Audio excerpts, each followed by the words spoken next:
Hello everybody, Justin here.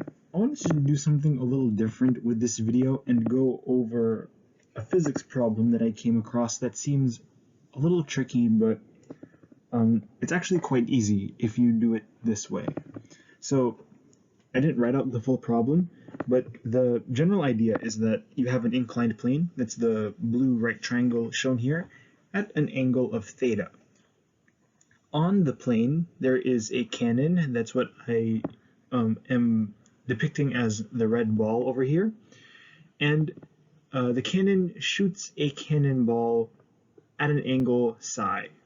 So it's a projectile motion problem, except there are two angles you have to worry about. You have to worry about the angle of elevation of the inclined plane and the angle at which the cannon is tilted. And so that cannonball that is fired will be in the air for t amount of time. And this question is asking which of the expressions can be used to solve for the time the cannonball is in the air. So this isn't a conventional projectile motion problem because of this angle. This angle makes this really tricky, as does this angle. This would be relatively easy if it was on a flat surface, but the combination of having these two angles makes this a little hard. The good thing is that this is a multiple choice problem, and you're only looking for expressions. So you might be tempted to try to solve the problem yourself and see if any of these options match. However, there's a much easier way to do this, and it only requires dimensional analysis, which is an important skill to have in physics and chemistry. So to do this, the only things you need to know are that the units for time are seconds, which I will write as an S, and the units for all of the other variables here. So for example, we have velocity. The units for velocity are meters per second. The units for gravity, acceleration due to gravity, are meters per second squared, and that's all. Sine and cosine will yield dimensionless quantities because there's no need to worry about theta and psi when doing dimensional analysis. They're dimensionless. And so this is all we need. In essence, what we're going to do to solve this problem is try every single one of these equations, use dimensional analysis, and see if they yield, or rather if they simplify to t equals s. See if they simplify to give time. Because if they don't, the expression is actually allowing us to solve for a quantity that's different than time. It could be solving for, I don't know, acceleration. It could be solving for velocity, just not time. And using this method, we can solve what otherwise would have been a very time-consuming and tricky problem. This isn't a very simple problem to solve for time. So let's try it. So let's start with A, which I'm going to do in red. Okay.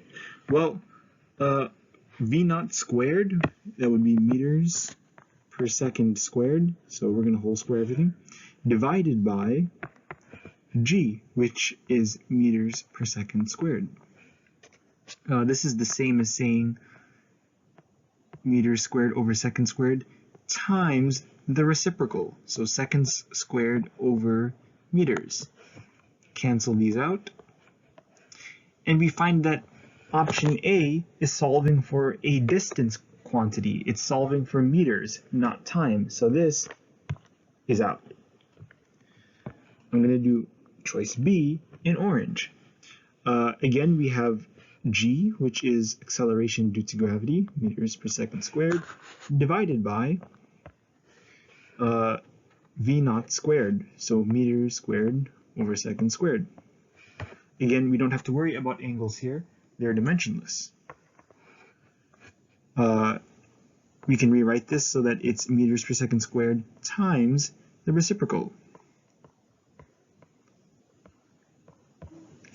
Cancel these out. And we're actually solving, it turns out, for the reciprocal of distance, not time.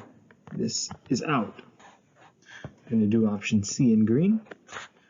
Well, we have meters per second velocity. The 2 doesn't matter. The 2 is also a dimensionless quantity, divided by meters per second squared. This is the same as multiplying meters per second by the reciprocal. Cancel these out. And here we have seconds. So option C is solving for time. But just to be completely sure, we are going to do option D in blue. We have meters per second squared, that is the unit for velocity, for acceleration rather, divided by velocities units. This is the same as multiplying the units for acceleration by the reciprocal of the units for velocity. Cancel these out, and we find that option D solves for the reciprocal of time, not seconds. This is also out, and it turns out our answer is C. So this is a very simple method, dimensional analysis, that you can use to check your work if you get to any stage of an equation, or rather you get to any equation in a stage of, let's say, a proof or solving a relatively complicated problem, and it is very useful for checking your answer in multiple choice problems such as this. So yeah, that was just a quick video on how to do this type of problem very quickly instead of setting it up and trying to solve for the equation manually. So thank you so much for watching.